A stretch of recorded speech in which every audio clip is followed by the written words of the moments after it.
All right, hey, it's Matt, BlindGuysGarage, and today just had a customer drop off an LS2 out of an 05 Corvette. So he said it had a rod knock or some kind of knocky noises. We're gonna find out what they are. It's gonna be a quick video. Let's tear it down, see what's going on, and this way he'll also get to see it with us. We'll post it as soon as we're done. All right, here we go. Our first sign. I ain't actually looked in the pan yet. I just dropped it on the ground. Look at all the metal in there. Looks pretty good. Now let's look in the pan. Can't tell if they've cleaned it too much. Yeah, there's some metal in there. So I'm sure we're gonna find something. The question is what? Here's what she looks like on the bottom side.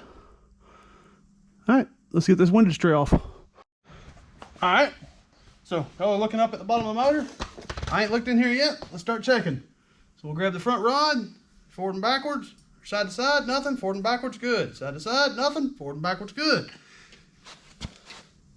Side to side, nothing, forward and backwards, good. Side to side, nothing, forward and backwards, good. Forward and backwards, side to side, forward, backwards, side to side. Oh, there it is.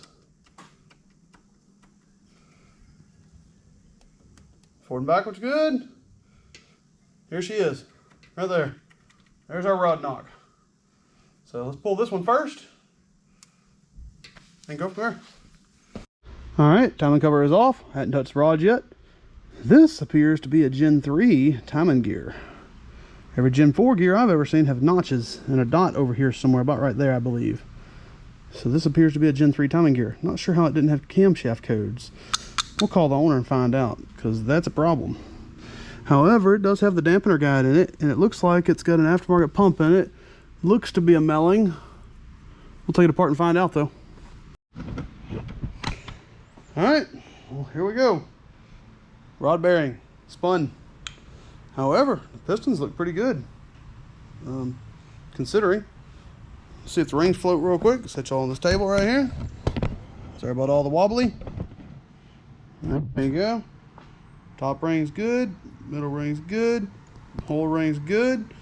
So it's in, I mean, the motor's in good shape there, but we got a spun rod bearing. Let's see if we can get the rod off, the bearing off.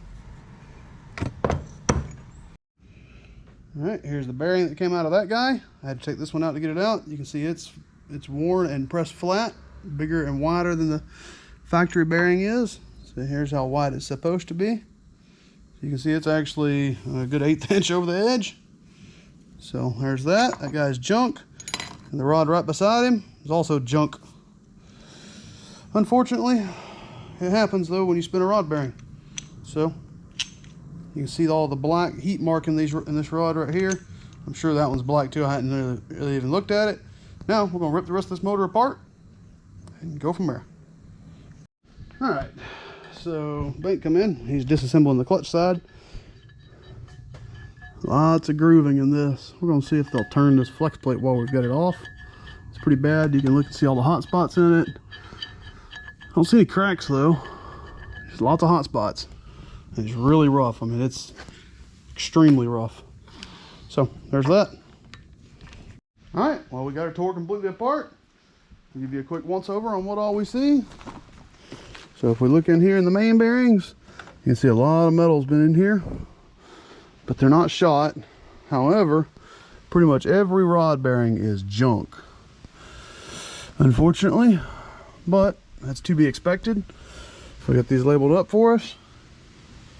And then we got the cylinder heads for, no, these are not his. That's his cylinder heads. These are a pair of 317s. That's 243s right there. And his clutch disc right there, or his clutch pressure plate. We'll go ahead and have it machined. And that's it. So we're sending it all off to the machine shop. There's this, ready to go. Now, we shall continue this once this thing gets back. And we'll go through it, start to finish build from scratch. All right, bring y'all back. Y'all have a good one. If you like the content, like, share, comment, subscribe, all those good things. And get back to building some LS motors. Later.